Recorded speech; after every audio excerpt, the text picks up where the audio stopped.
ولا تکن الخامسہ، اللہ کے بندو خبردار۔ ابو درداء کہتے ہیں یہ اعلیٰ درجے کے صحابی ہیں، بڑے اونچے مرتبے کے اللہ کے رسول کے شاگرد ہیں، کہتے ہیں ولا تکن الخامسہ، اگر یہ چار چیزوں میں سے کوئی ایک چیز تم نہ حاصل کیے تو یاد رکھو ولا تکن الخامسہ، اب پانچواں راستہ اختیار نہیں کرنا۔ اگر پانچواں راستہ اختیار کرے گا فتہلک، تو دنیا میں بھی ہلاک ہو جائے گا اور آخرت میں بھی تو ہلاک ہو جائے گا۔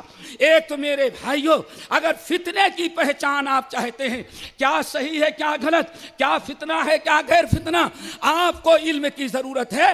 آپ عالم بنے، عالم نہیں تو کم سے کم اتنا علم حاصل کریں جس سے آپ کو حق اور باطل میں تمیز کی صلاحیت پیدا ہو جائے۔ نمبر 2، بڑی پیاری چیز میرے بھائیوں، اگر عالم نہیں بن سکے، ماں نے چاہا بھی ہوگا، باپ نے چاہا بھی ہوگا، دعائیں بھی کی ہوگی، لیکن نہیں دل میں نہیں عالم بن سکے، علم نہیں حاصل کر سکے، تو اب دوسرا راستہ کیا ہے فتنہ پہچاننے کا؟ فَاسْأَلُوا أَهْلَ الذِّكْرِ إِن كُنتُمْ لَا تَعْلَمُونَ۔ تم کس سے پوچھو؟ کس سے؟ نہیں، دونوں، قرآن اور پورے قرآن پاک کے اندر قرآن کو اور حدیث کو دونوں کو ذکر کہا گیا ہے۔ فَاسْأَلُوا أَهْلَ الذِّكْرِ، اہل الذکر سے، یعنی جن کے پاس قرآن و سنت کا علم ہو ان سے پوچھ لو، ان سے پوچھو۔ اگر ان سے نہیں پوچھو گے تب تو پھر فتنہ کبھی پہچان نہیں سکو گے۔ اللہ اکبر۔ آپ کتنا بھی پڑھیں، کوئی ضروری نہیں کہ آپ کے پاس فتنے کا علم ہو جائے۔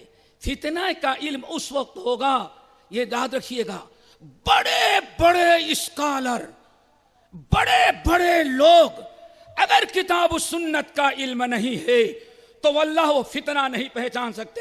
ایک مثال آپ لوگوں کو دیتے ہیں، امام دارمی رحمت اللہ علیہ اپنی مسند کے اندر، یاد رکھنا، امام دارمی اپنے مسند کے اندر نقل کرتے ہیں، کوفہ کا واقعہ ہے۔ کوفہ کا نام سنا ہے نا؟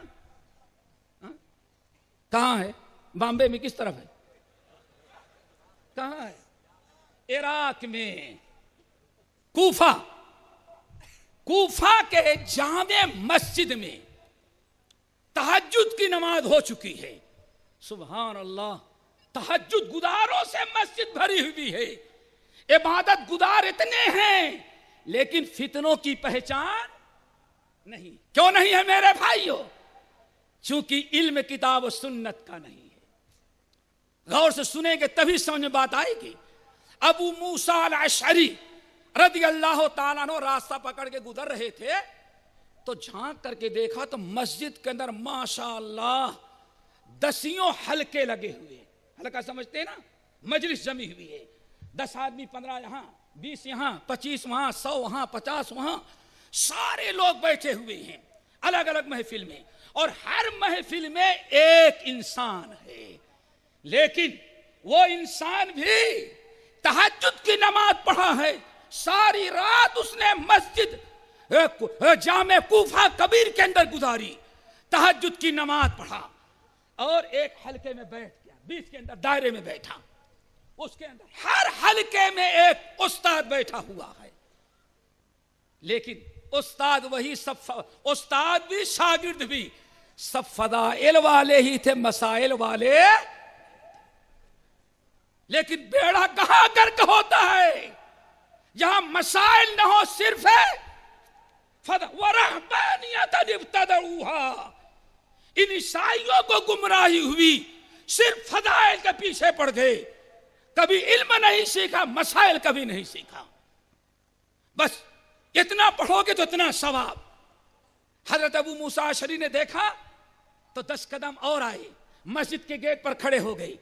بھائی، اللہ کے رسول کے زمانے میں ایسا حلقہ مہینے نہیں دیکھا، ابو بکر کے زمانے میں نہیں دیکھا، عمر کے زمانے میں نہیں دیکھا، نہ مسجد نبوی میں دیکھی، نہ مسجد قباء میں دیکھی، نہ مسجد حرم میں دیکھا، ایسی مجلسیں میں نے کہیں نہیں دیکھی تھی۔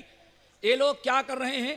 کہتے ہیں ابو موسیٰ اشعری جب میں گیا تو آج ہر ایک کے سامنے چھوٹے چھوٹے پتھر رکھے ہوئے چنے کے برابر. کتنا؟ چنا جانتے ہو نا؟ مٹر جانتے ہیں آپ لوگ؟ چلو مٹر کے برابر، بڑے والے مٹر کے برابر چکنے چکنے پتھر رکھے ہوئے ہیں ہر ایک کے سامنے. اور جو استاد ہے، گرو جی استاد، وہ کہتا ہے سبحوا 100 مرہ وحللوا 100 مرہ وکبروا 100 مرہ فیحللون 100 مرہ ویسبحون 100 مرہ ویکبرون 100 مرہ. استاد کہتا ہے لوگوں پڑھو، کہو 100 مرتبہ سبحان اللہ. اب ماشاء اللہ جھوم جھوم کر کے سبحان اللہ. سمجھ گئے نا؟ یہ اس وقت کی بات ہے جب ہو والا واقعہ نہیں، مسئلہ نہیں تھا. اب تو سبحان اللہ کا بھی نہیں ہے.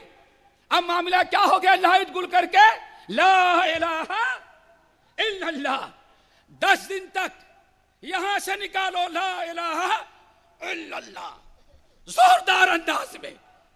پھر اس کے بعد ناف کے اوپر، پھر اس کے بعد سینے میں، پھر اس کے بعد زبان سے. 40 ہو گئے.